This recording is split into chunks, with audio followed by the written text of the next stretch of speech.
आज आप लोग सोचत होकब कि नाक पे से सिंदूर काहे बा। तो कहल जाला जितना लंबा सिंदूर उतना ही लंबा पति के आयु होखेला।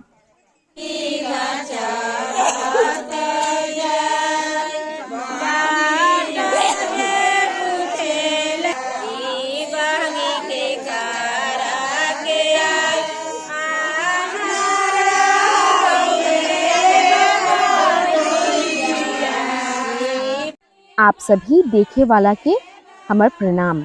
गोधन या गोवर्धन पूजा हर साल भाई दूज के दिन मनावल जाला। इमे खास कर गोबर से यमराज और यमरानी के पूजा करल जाला। कांटा से जीप में श्राप कर मूसर के सहारे कूटल जाला। कहल जाला कि बुराई के कूट के लोग अच्छाई के राह पे चली। और इमे प्रसाद के रूप में चना मटर बतासा दिहल जाला।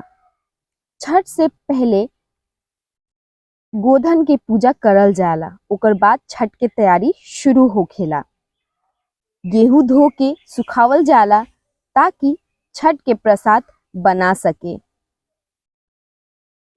छठ एक त्योहार ना बल्कि भावना है हम लोगन के।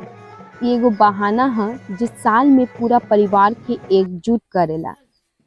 रउआ लोग बिहार झारखंड यूपी के छठ बहुत देखनी, लेकिन इस साल हम रउआ लोगन के नॉर्थ बंगाल के चाय बगान क्षेत्र में छठ पूजा कैसे मनावल जाला वो दिखाएंगे। छठ पूजा बहुत ही पुराना पर्व बा। छठ पूजा के उल्लेख महाभारत रामायण पुराण में एमे विशेषकर भाई बहन के पूजा करल जाला, जे सूर्य देव और छठी मैया। हर साल छठ पूजा कार्तिक मास के शुक्ल पक्ष के षष्ठी के मनावल जाला। छठ पूजा के रौनक 4 दिन के होखेला, जिनमें सबसे पहला शुरुआत नहा खाए से किहल जाला। नहाए खाए के दिन पूरा घर पवित्र कर साफ सफाई करल जाला। फिर सादा खाना जेमे भात दाल लौकी और पकौड़ा बनावल जाला।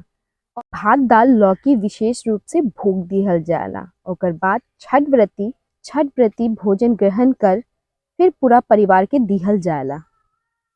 खरना छठ के दूसरा दिन।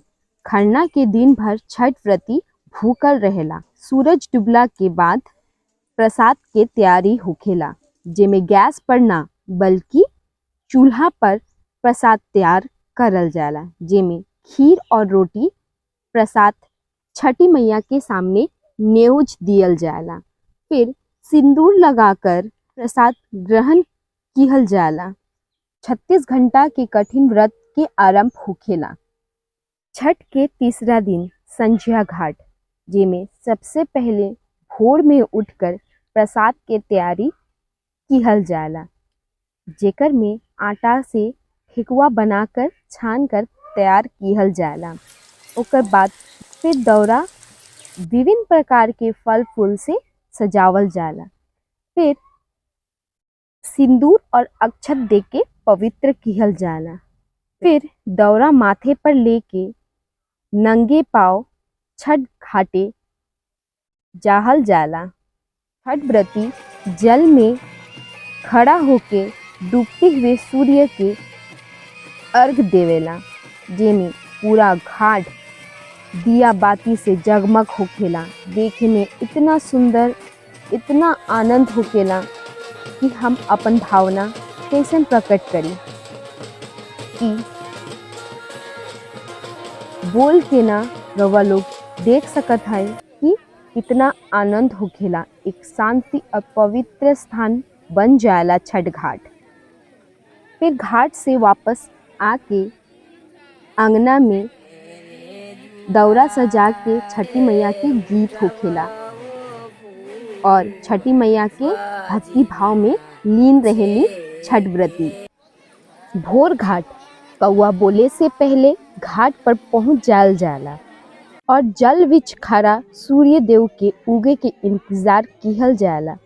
फिर अर्घ देकर अपन परिवार के सुख शांति के कामना किहल जाला।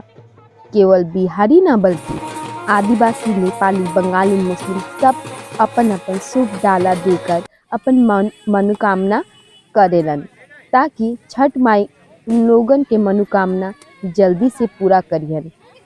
फिर बीते साल जब हम पेट से रहनी तब छठ माई से मनोकामना करले रहनी पूरा परिवार की हम लोगों के अंगना में एगो बेटी दे दी है। हम लोग के मनोकामना पूरा सिंदूर लगा के पूजा के समापन होखेला। घर जाके छठ व्रती 36 घंटा बाद अपन भोजन ग्रहण करेली और फिर ओकर बाद ही प्रसाद के वितरण होखेला, जेकर में ठेकुआ और अन्न फल फूल दिहल जाला। तो इस प्रकार से छठ पूजा मनावल जाला हम लोगन के यहाँ।